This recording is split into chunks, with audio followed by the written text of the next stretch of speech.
Ketika agama ini dipotret oleh generasi ini sebagai beban dan dia musibah dalam hidupnya, yang terjadi adalah trauma syariat di generasi ini. Itu saya takut sekali. Tahukah kita bahwa akhirnya kita seringkali, saya sering menyebutnya seringkali kita melahirkan robot, bukan muttaqin. Apa bedanya robot sama orang bertakwa? Utang itu dalam Islam bukan konsep tinggi, itu ditaruh di pinggir sana tuh. Kalau bahasa kita itu darurat, ditaruh di pinggir sana. Alhamdulillah Nabi sudah wafat hari ini kan. Jadi kalau kita meninggal tuh Nabi hidup nggak disolati kita Pak.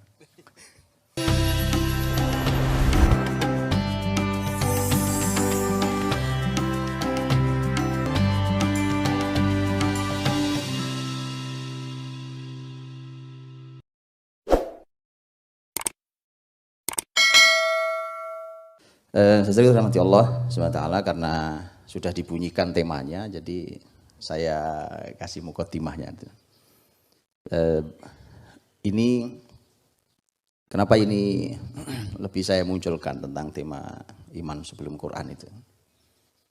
Saya hanya khawatir muslimin akan kejeblos di lubang yang berikutnya. Begini maksud saya. Dan ini nanti yang saya khawatirkan ada, yang saya khawatirkan terjadi trauma syariat. Saya sering sampaikan, saya punya istilah namanya trauma syariat. Dan itu bahaya. Jadi kenapa bisa trauma? Kalau teman-teman dokteran, psikologi kan, trauma itu kan kita tahu. Di antaranya adalah karena ada benturan peristiwa yang menjadi musibah dalam hidupnya.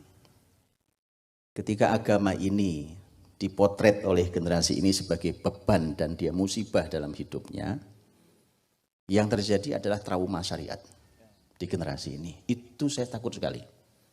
Itu bukan ketakutan saya, karena dalam berbagai teks dari sejak Quran, hadis Nabi sampai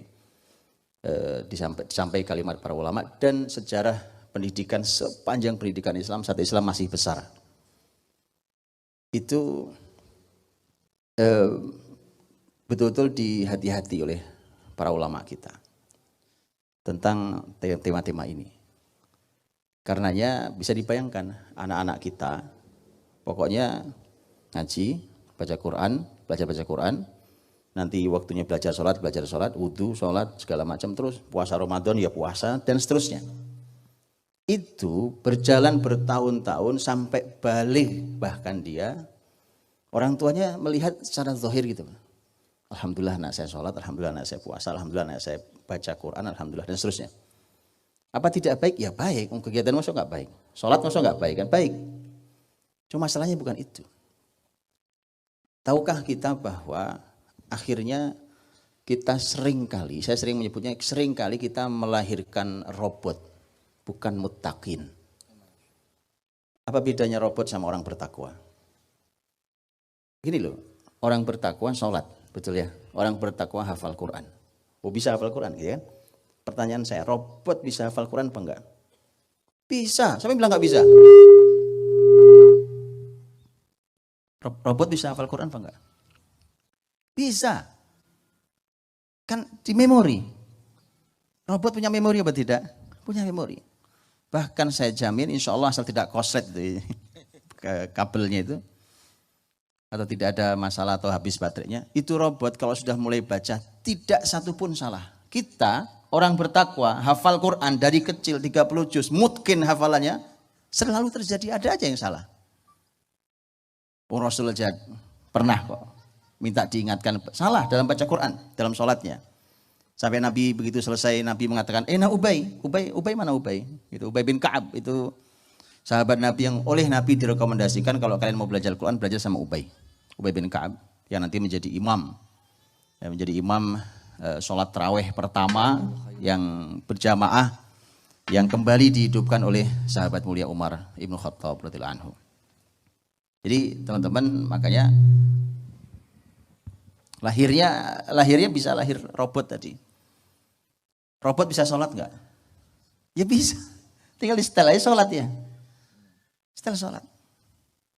Sholat, kalau perlu bacaannya bukan 1 juz, Sekali berdiri, terserah mau berapa juz setelannya, bisa. Tapi robot. Apa ada robot masuk surga gitu? Ya. Tapi orang bertakwa dimuliakan Allah di dunia, di akhirat. Padahal orang bertakwa mungkin salah. Mungkin salah. Ya kan? Kita tahu bagaimana Allah SWT menyampaikan dalam Quran, bahkan Rasul dalam hadisnya, dalam banyak ayat, banyak hadis Nabi. Bahwa orang bertakwa itu bukan orang yang tidak pernah punya dosa. Kan begitu. Jadi saya dirahmati Allah, kita ini kadang tidak sadar kalau kita melahirkan robot. Anak-anak sholat. Puasa selesai, puasa Ramadan. Belajar baca Quran. Caranya gampang gini. Itu nanti begitu dia jauh dari sinyal utama, atau putus listriknya itu semua berhenti.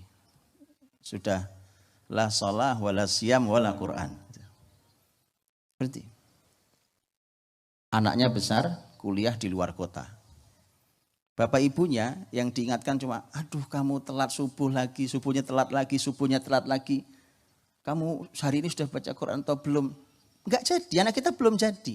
Padahal sudah kuliah di luar kota, itu sudah mengerikan. Yang begitu sih saran saya nggak dikuliahkan luar kota, Pak. Didik dulu yang benar di rumah. Di luar sana kita nggak tahu. Di luar sana ada banyak setan. Dan itu yang kemudian akhirnya keluhan orang tua kemudian, saya sudah dari kecil loh Pak menyekolahkan di sekolah Islam. Mengajari ini, semua kebaikan diajarkan. Pertanyaannya mengapa masih kayak begini anak-anak? Nah, paham ya? Itu kenapa tema iman sebelum Quran itu ya. Jazakallah khair Ustadz Budi Azhari, pembukaannya udah keren banget ya. Ada istilah baru yang saya pribadi dengar di pagi hari ini, trauma syariah. Karena memang Ustadz, rata-rata untuk orang-orang yang tidak ada keinginan syariat itu muncul di Indonesia, itu biasanya kan yang digambarkan dari syariat itu potong tangan, pancung, rajam. Nah itu mungkin termasuk yang bikin orang. Iya betul. Itu tapi teman-teman, saya nih gini, saya tidak terbiasa menyalahkan orang kafir. Saya tidak terbiasa menyalahkan orang yang jahil, gak ngerti ilmu. Makanya saya sering bilang, kalau orang kafir nyerang muslimin, ya wajar dong mereka kafir. Emang mereka kafir. Bahkan ada yang jadi Fir'aun, ya begitu, supaya muncul Musa dan Harun. Kan gitu Ustaz. Kan? Dan begitu juga umpamanya orang jahil. Orang nggak ngerti Islam kemudian memperolok-olok Islam segala macam. Memang itu yang dia bisa. Orang jadi pemimpin, kerjaannya korupsi, memang itu yang dia bisa. Jadi normal teman-teman, normal itu bukan boleh ya. Itu harus diproses Ustaz, harus diproses. Yang jahil tadi harus diproses, yang kafir, yang berbuat semena-mena harus diproses, yang koruptor harus diproses. Iya. Bapaknya gini, jadi pemimpin bisanya ngutang gitu ya. Itu normal karena memang itulah ilmu tertinggi di ilmu ekonomi sampai profesor yang dia dapat. Jadi ilmu tertinggi itu ngutang di ekonomi. Saya nggak guyon ini, serius saya. Kalau belajar tadi sama Ustaz Ahmad Rifai, belajar tentang hukum Islam, tanyakan ke beliau. Beliau ahli hukum Islam. Tanyakan ke beliau bagaimana konsep dalam perekonomian Islam itu, di hukum Islam itu. Itu dahsyat. Hutang itu dalam Islam bukan konsep tinggi, itu ditaruh di pinggir sana tuh. Kalau bahasa kita itu darurat, ditaruh di pinggir sana. Alhamdulillah Nabi sudah wafat hari ini kan. Jadi kalau kita meninggal tuh Nabi hidup nggak disolati kita Pak. Utang, pada punya utang. Ya kan? Ini kredit, itu kredit, ini kredit. Alhamdulillah pandemi memberi pelajaran luar biasa kan. Gitu ya. Jadi memang mereka itu bisanya itu. Nah, tugas muslimin lah untuk. Jazakallah khair. Untuk pemirsa Madani TV dimanapun Anda berada, kemudian pemirsa MJA TV dimanapun